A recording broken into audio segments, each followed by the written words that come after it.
decimos, quizás yo no estoy bajo la voluntad de Dios, no estoy en la voluntad de Dios y por eso me están pasando esas cosas. ¿Ves?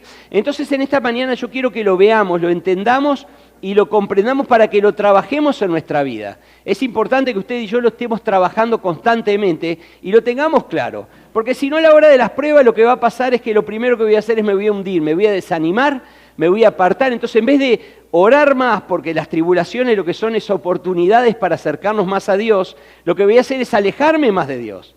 ¿Viste? Probé con Dios como quien prueba un remedio para una cura, probé con Dios y no me funciona. Y no se trata de eso. Primero, Dios no vino a solucionarnos los problemas de la vida. ¿Estamos de acuerdo? Nosotros venimos a Dios porque estábamos muertos en delitos y pecados. Y Él nos dio vida eterna. Como combo, ¿verdad? Como combo, el Señor sí nos promete que no nos va a permitir pasar una prueba mucho más difícil de la que podamos soportar. Y como combo también nos promete que junto con la prueba va a venir la salida. Pero esa no es la motivación nuestra como hijos de Dios de vivir la vida cristiana. La vida cristiana, usted y yo la vivimos porque Dios es bueno, porque Dios nos salvó de la muerte, porque estábamos condenados desde Génesis 3:6, el hombre está condenado, y Dios a través de Jesucristo puso un plan de salvación para usted y para mí. Por eso amamos al Señor. El problema es que hoy estamos enfocados en los resortes de abajo, de ver cómo Dios me saca de esto, cómo me hace saltar a una nueva oportunidad y no me estoy enfocando en la vida cristiana íntima con Dios. ¿Estamos de acuerdo hasta acá? ¿Vienen todos conmigo? Vamos a leer Filipenses 3 del 12 al 14. Hoy vamos a leer mucha Biblia porque voy a mencionar libros históricos y usted sabe que cuando uno menciona libros históricos no puede sacar un versículo, lamentablemente tiene que leer todo el contexto. Filipenses 3, 12 al 14 dice así: no que lo haya alcanzado. Mire, este es el gran apóstol Pablo, ¿tá? Que se muestra como es, como todos deberíamos mostrarnos, totalmente vulnerable. Él no se cree más que nadie, él no se cree un erudito, aunque lo es, él no se cree superior a los demás, aunque realmente él lo es. Ya siendo ciudadano romano, es superior a todos los judíos, porque tiene otros privilegios y otros derechos. Y dice, no que lo haya alcanzado ya, ni que sea perfecto, sino que prosigo, y mire, me encanta como él lo describe, por ver si logro asir, o sea, atraer, tener, aquello para lo cual fui también asido por Cristo Jesús. Hermanos, yo mismo no pretendo haberlo ya alcanzado, pero una cosa hago, y esto es pelear, combatir las tribulaciones, olvidando ciertamente lo que queda atrás, cada situación, todo lo vivido, todas las malas decisiones, todos los fracasos, y extendiéndome a lo que está delante, prosigo. ¿Sabe lo que es prosigo? Continúo. Me desparramé, sí, pero continúo a la meta, al premio del supremo llamamiento de Dios en Cristo Jesús. Y qué maravilloso que Pablo nos da un buen ejemplo de lo que es ser simplemente humano, pero hijo de Dios. Porque eso es lo que somos usted y yo. Humanos, pero somos hijos de Dios. ¿Se acuerda que hablamos la semana pasada que en verdad nosotros, nuestra mente tiene que ser eterna, que no podemos pensar como piensa el mundo, no podemos confiar como confía el mundo, no tomamos decisiones como las toma el mundo, nosotros todo lo basamos en Cristo Jesús. ¿Estamos de acuerdo? Entonces voy a hablar de 3 personajes que para mí son parte de un montón, en la Biblia hay un montón, yo escogí estos 3 porque me inspiran mucho. Uno es Elías, el gran profeta Elías, ¿verdad? En los tiempos que Elías se levantan eran tiempos muy difíciles. Está el reinado del rey Acab, que se casa con Jezabel, una adoradora de Baal, de Acera, de otros dioses, y lo peor es que llevan a todo el pueblo de Israel a adorar esos dioses y a desechar a Dios, ¿verdad? El trabajo es totalmente satánico. Así que fue una época muy difícil para el profeta Elías. El rey David, que lo miramos, el único que fue llamado un hombre con el corazón conforme al corazón de Dios, el único, ¿verdad? En toda la Biblia, sin embargo, pasó las 1001.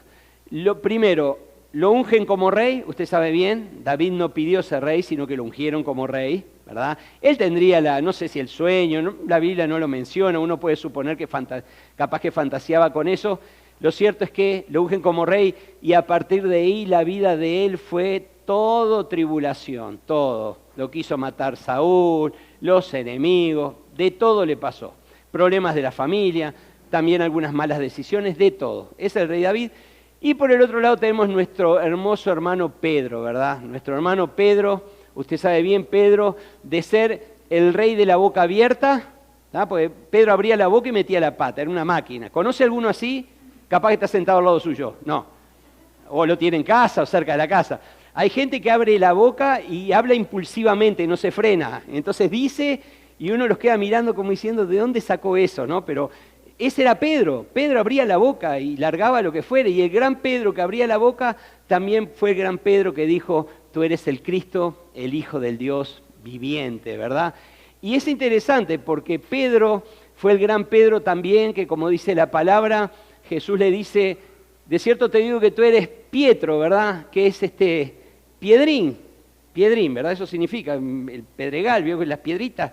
Usted eres una piedrita y sobre esta piedra, sobre esta roca, porque es otra palabra esa, sobre esta piedra, ¿la roca cuál era? La declaración que había hecho Pedro. Por eso de ahí se saca la confusión de que fue el primer papa y todos esos inventos, igual que la llave. Un día le voy a explicar lo de la llave no es un... Usted no piense que va a ir al cielo y va a encontrar a Pedro con un manojo de llave. Usted sabe que muchas llaves son muchos problemas, ¿o no le pasa? Va a la casa y si no las tiene identificadas, saca el manojo y empieza a ver cuál era, ¿verdad? Así que no es la llave. Ese gran Pedro también pasó tiempos de turbulencias grandes, graves. El gran Pedro, y básicamente la llave fue una apertura porque fue la primera persona que abrió el Evangelio para los judíos. ¿Se acuerda del discurso de Hechos 2? Y también fue la persona que introdujo el Evangelio a los gentiles. Ese fue Pedro, es el gran privilegio que él tuvo, ¿verdad? Así que todo lo que tenga que ver con papado y esas cosas no tiene nada que ver. Así que bueno, tenemos a Pedro, pero Pedro también pasó grandes momentos donde, estuvo al borde de la muerte, de hecho estuvo en plena persecución, ¿verdad? Así que estos fueron los tres personajes. Voy a hablar primero de la tribulación de Elías, ¿verdad? Vamos a ir a Primera de Reyes. Y está llamado Elías a hacer una declaración. Nunca vaya a pensar, porque usted lo va a leer en la Biblia, y va a leer que Elías dice, no va a llover más en las tierras hasta que yo lo vuelva a decir. Y entonces usted va a decir, wow, qué poder que tenía tan grande Elías que se encaprichó, o se enojó, o se ofendió y dijo, no va a llover más en la tierra. Y Dios le dijo, lo que vos digas, Elías. Y le obedeció. Igual que cuando tenemos la batalla de Josué, ¿se acuerda cuando se detuvo el sol? Que le dijo detente, y dice, fue la primera vez que Dios obedeció a la voz de un hombre. Eso es una figura literaria. Nunca vaya a interpretar que Dios obedece a la voz del hombre. No existe eso, no existe. Por eso cuando he escuchado a alguno por ahí que dice, y Dios no voy a aceptar un no por respuesta, es un disparate. De pararnos delante del Todopoderoso, del Creador del Universo, a decirle yo te digo lo que tenés que hacer, es una locura, ¿verdad? ¿Estamos de acuerdo hasta acá? Primera de Reyes 17, 3 al 4. Dice, apártate de aquí, esto le está diciendo Dios a Elías, y vuélvete al oriente y escóndete en el arroyo de Querit, que está frente al Jordán. Beberás del arroyo, y yo he mandado a los cuervos que te den allí de comer. Dice, y él fue e hizo conforme a la palabra de Jehová, pues se fue y vivió junto al arroyo de Querit. Ya si dice vivió, estamos sobreentendiendo que son muchos días. ¿Sí? Estamos entendiendo, si no, ese estuvo un tiempo, ¿verdad? No, vivió. Junto al arroyo de Querit, que está frente al Jordán, y los cuervos le traían pan y carne por la mañana, y pan y carne por la tarde, y bebía del arroyo, y pasados algunos días se secó el arroyo porque no había llovido sobre la tierra. Así que si usted va a un arroyo con agua y tenemos que esperar que el agua se termine, tienen que pasar muchos días. Ahora, miren la tribulación de Elías. Dios lo manda que vaya al arroyo. Él tiene que ser alimentado primero por un animal inmundo. Lea Levítico 11 y va a ver que los cuervos en todas sus especies son considerados un animal inmundo. Pero Dios utiliza un animal, una ave inmunda, para traerle carne y para traerle pan. Está alejado de la familia, está alejado de los amigos, está alejado del ministerio. Piénselo por un momento, está viviendo en un arroyo solo, no tiene a nadie. Habla con las rocas o habla con sí mismo porque no tiene nadie con quien conversar. Los intereses que tenía y los planes quedan totalmente suspendidos hasta nuevo aviso, porque Dios no le dice por cuánto tiempo. Es una gran tribulación, hermano. ¿Estuvo alguna vez usted en la cárcel porque eso era como una especie de cárcel. No estaban las rejas, pero él no podía ir a ningún lado. Tenía comida, tenía alimento, pero no podía hacer nada. Nada de lo que él quería como persona. La familia lejos, los amigos lejos, los propósitos lejos. Es más, tenía que estar alerta porque al él haber dicho no va a volver a llover en la tierra, usted sabe bien, había 90% de Israel que lo querían matar, ¿tá? Porque por culpa de este es que no está lloviendo. Entonces tenemos que entender el contexto. Esa fue la tribulación de Elías. Ahora tenemos la tribulación de David. Voy a leer una de muchas. Dice, y 1 Samuel 24 del 2 al 3, dice, y tomando Saúl 3.000 hombres escogidos, y presta atención, tomó 3.000 hombres escogido el rey Saúl, no agarró al azar hombres, escogidos. ¿Escogidos para qué? ¿Sabe para qué? Para matar a David y sus 600. Eso es lo que quería, por eso no eligió cualquier persona. Eran 3.000 escogidos, eran los mejores guerreros que el ejército de Israel tenía en ese entonces. Dice, escogidos de todo Israel, fue en busca de David y de sus hombres por las cumbres de los peñascos de las cabras monteses. Y cuando llegó a un redil de ovejas en el camino donde había una cueva, entró Saúl en ella para cubrir sus pies, y David y sus hombres estaban sentados en los rincones de la cueva. Entonces los hombres de David le dijeron, he aquí el día que te dijo Jehová, he aquí que entrego a tu enemigo en tu mano y harás con él como te pareciere. Y se levantó David y calladamente cortó la orilla del manto de Saúl, ¿verdad? Le cortó un pedacito. Después de esto se turbó el corazón de David porque había cortado la orilla del manto de Saúl. O sea que tenemos a un David que fue proclamado rey y en vez de estar con el pueblo, ¿se acuerda que él había prometido a Saúl? ¿Se acuerda que había prometido al hombre que matara a Goliat? ¿Se acuerda? Lo que todos soñamos, quitar el impuesto para toda la vida, no se pagan impuestos. Usted no paga IVA. David no pagaba IVA y le entregó la hija y lo llenó de honores. Todo eso le pasó a David y le duró como manteca en hocico de perro, no duró nada, se disolvió enseguida. Empieza la persecución y acá tenemos un David que no puede ir con la familia, tiene que esconder la familia porque si Saúl se entera dónde está la familia, lo primero que va a hacer, como hacen todos, es capturar a la familia para que David se entregue y lo mata. Así que tiene que David salir huyendo, esconderse él, esconder su familia, perder sus amigos, estar en una situación de persecución. ¿Cómo nos sentiríamos nosotros si estuvieran persiguiéndonos para matarnos? ¿Cómo nos sentiríamos? Durmiendo en ninguna cama, en tierra, no pudiendo bañarse, no pudiendo afeitarse, no pudiendo convivir. No había momentos de alegría, porque cuando uno está siendo perseguido, está constantemente alerta, durmiendo poco, estando mal. Eso es lo que nosotros haríamos si fuéramos nosotros en el lugar de David. ¿Estamos de acuerdo? Así que tenemos la gran tribulación de David, pasó otras también tremendas, y tenemos la tribulación de Pedro. Y mira qué interesante, Pedro, el gran evangelista Pedro, dice Hechos 12, del versículo 3 al 8. Y viendo que esto había agradado a los judíos, este es Herodes que mandó matar a Jacobo. ¿Se acuerda que siempre estaba Pedro, Jacobo y Juan, los tres de confianza de Jesús? Que cuando él se apartaba algo especial siempre iban Pedro, Jacobo y Juan. Bueno, Jacobo es descuartizado, es cortado a espada, ¿verdad? Y dice, y viendo que esto había agradado a los judíos, procedió a prender también a Pedro. Así que Herodes prende a Pedro, eran entonces los días de los panes sin levadura, y habiéndole tomado preso, le puso en la cárcel, entregándole a 4 grupos de 4 soldados cada uno. Así que había 16 soldados para una sola persona, ¿verdad? Para que le custodiasen, y se proponía sacarle al pueblo después de la Pascua. ¿Sabe lo que es sacarle al pueblo? Lo presentaban y lo mataban delante del pueblo, porque como eso había agradado al pueblo, sobre todo a los judíos, eso es lo que trataba. Así que Pedro estaba custodiado en la cárcel, pero la iglesia, mira qué hermoso, ¿no? La iglesia hacía sin cesar oración a Dios por él. Se reunían los jueves virtualmente, ¿vio? Qué bueno. Así que Pedro estaba custodiado en la cárcel, pero la iglesia hacía sin cesar oración a Dios por él.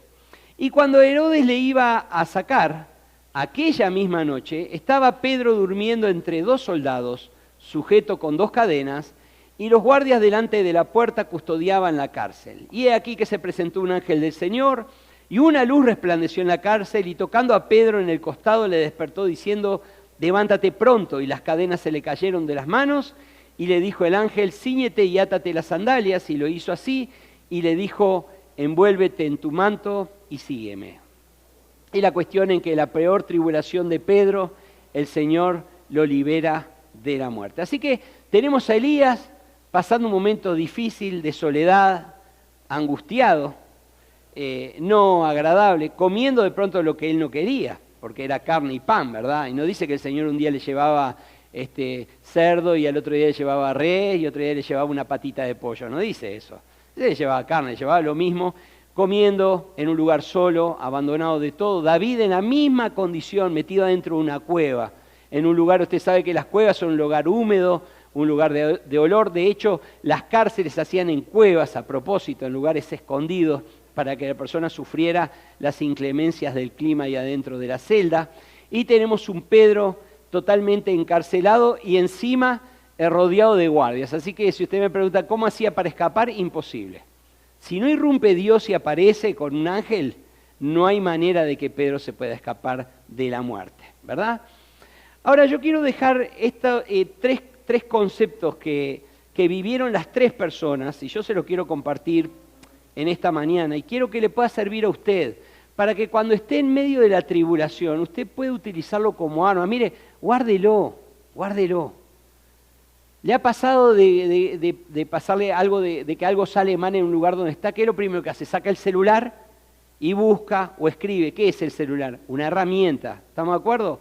Bueno, esto guárdelo también, guárdelo acá, y cuando empiezan a venir las tribulaciones donde usted ve que todo se acumula, que hoy me empieza a salir todo mal, que pelea en casa, pelea afuera, mal en el trabajo, quise hacer esto y me salió mal, probé a hacer esto otro y me salió mal, me estafaron, me lo hicieron, pinché en el medio del tráfico, me puso una multa del Demetra, lo que quiere inventar usted, pero se acumulan todas esas cosas y nos sentimos rebasados, sentimos que yo ya no puedo más, no sé qué hacer, ¿verdad? Que usted lo pueda poner en práctica. Lo primero es, en medio de la tribulación, los tres, absolutamente los tres, estuvieron en total dependencia de Dios. Los tres. Así que, hermano, cuando usted está pasando por tribulación, usted lo que se tiene que cuestionar no es si será que Dios está enojado con usted. Usted tiene que garantizarse que usted está en total dependencia de Dios. ¿Cómo lo sabe? Bueno, usted tiene una vida de comunión con Dios. Entonces, si usted tiene una vida en comunión con Dios, es imposible que Dios en su ira o en su enojo lo esté castigando. No tiene sentido. Cuando un hijo se porta bien, ¿usted va y le pega un sopapo o le pega un coscorrón?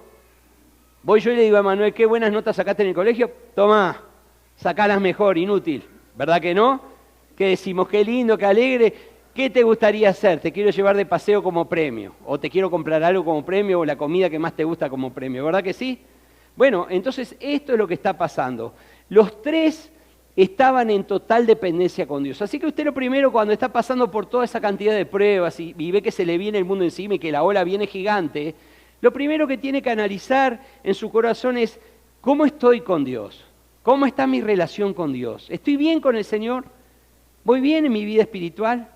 Listo, cuando eso está, usted ya cierra el primer parámetro de la tribulación y no se enfoca en que hay problemas con Dios. El problema no es con Dios y usted tiene que tenerlo claro.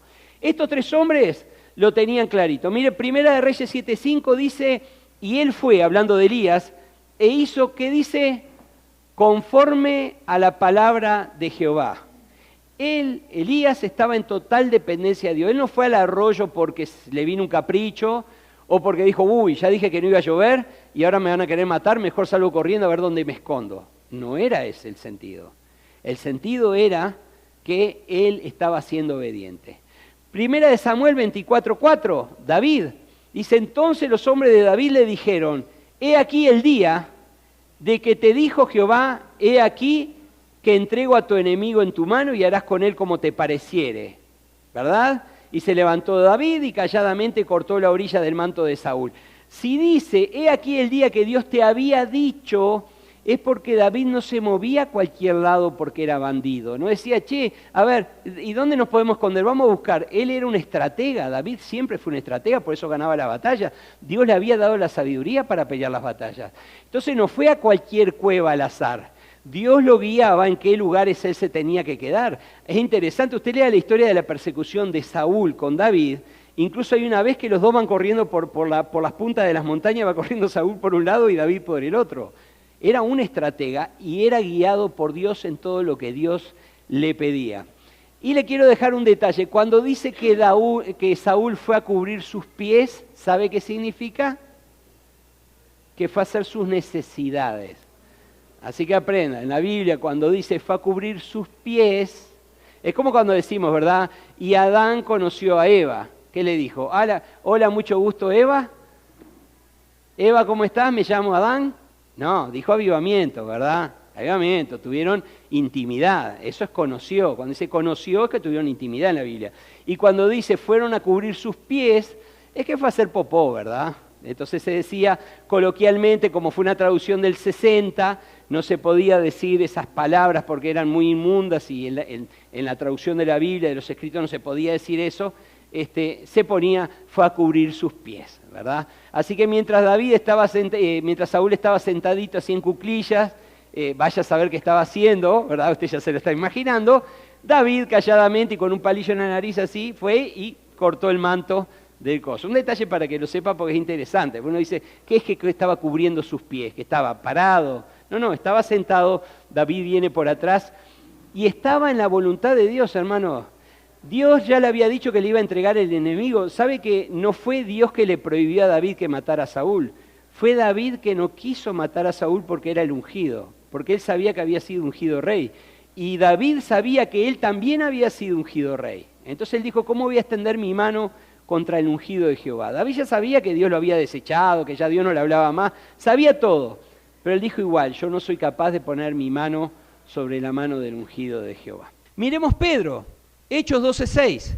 Y cuando Herodes le iba a sacar aquella misma noche, estaba Pedro, ¿qué dice? Durmiendo. Yo le pregunto una cosa, si le faltan unas horas para que lo maten, ¿usted podría dormir? Unas horas para que lo maten. Acaban de matar a su amigo, parte del grupo de confianza de Jesús, lo acaban de descuartizar.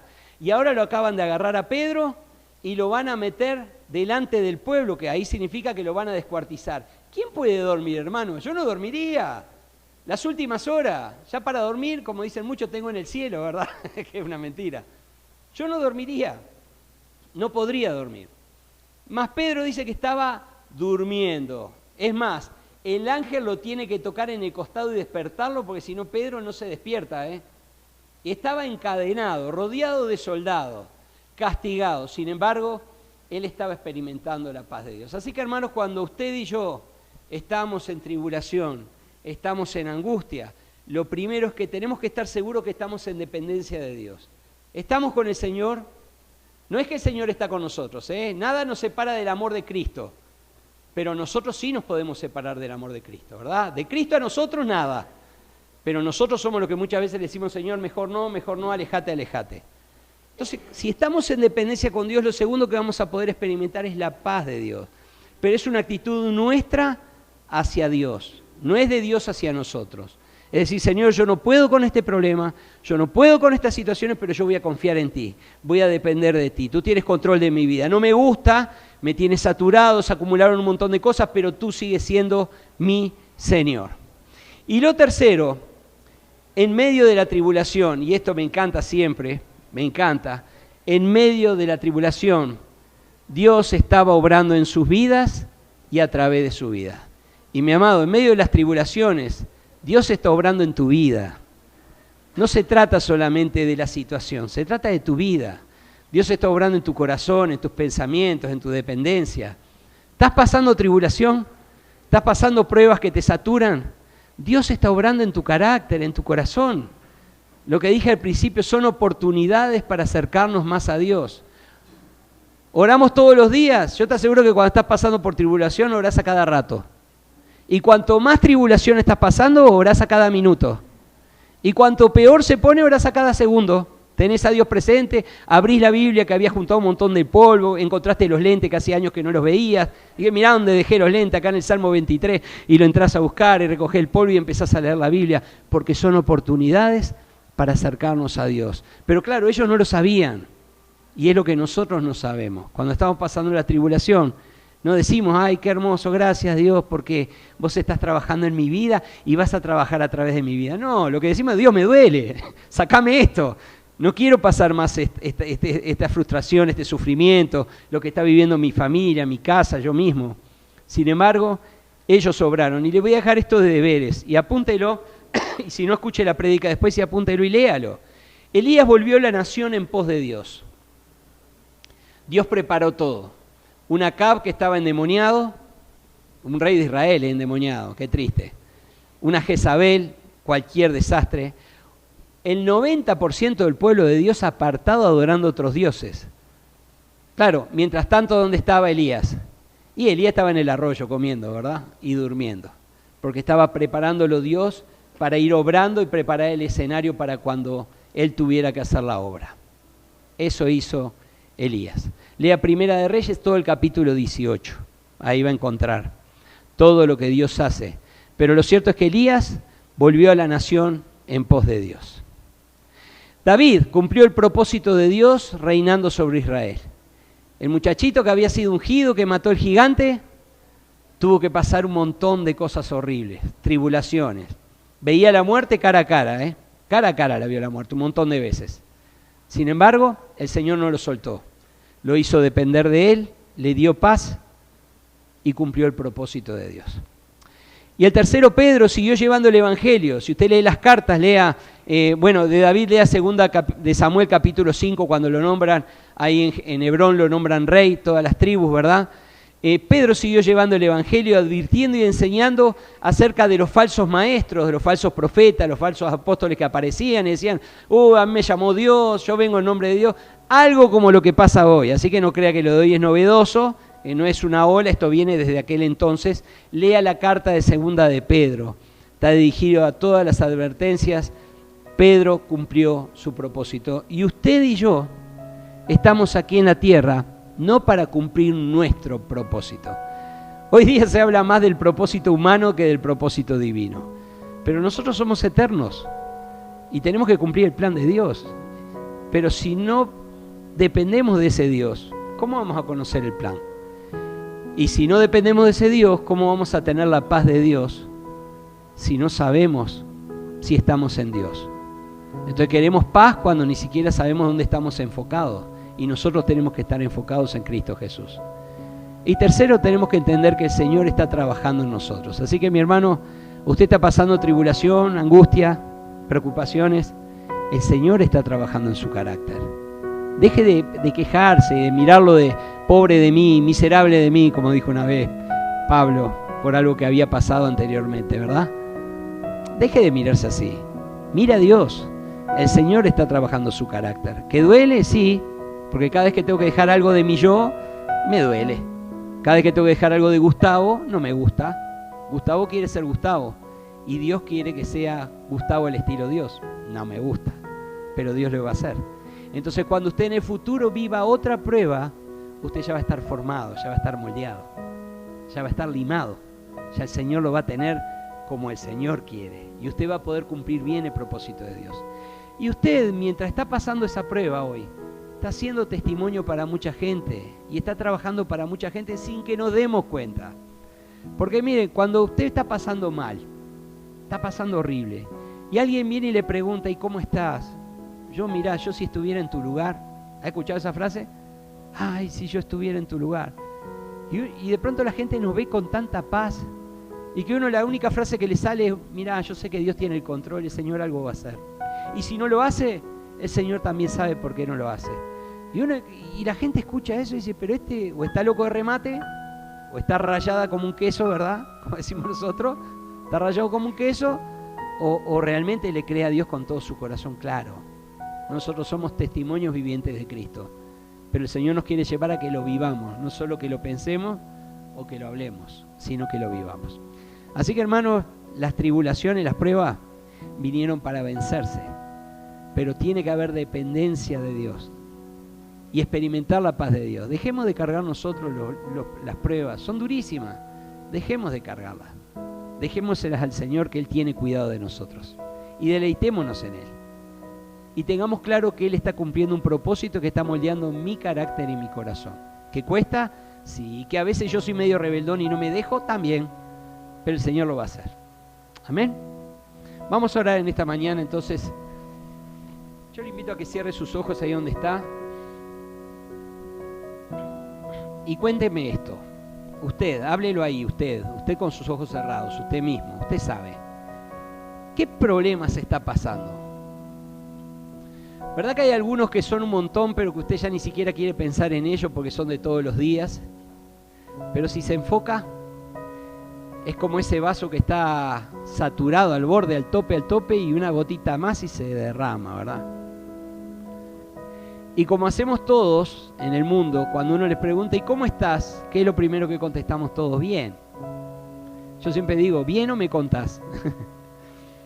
Porque todos pasamos por tribulaciones y por pruebas, pero el problema es que cuando la tribulación nos rebasa, necesitamos saber si estamos en dependencia con Dios. Entonces, si yo estoy haciendo la voluntad de Dios, estoy en dependencia de Dios, ya tengo que estar tranquilo. Que no es algo que yo estoy provocando, no es algo que yo estoy haciendo mal, no es algo que yo estoy rechazando a Dios o negando a Dios o poniéndome en rebeldía con Dios. Entonces ahí yo puedo decirle, Señor, dame de tu paz, yo no puedo con esto, realmente no puedo, no sé qué hacer.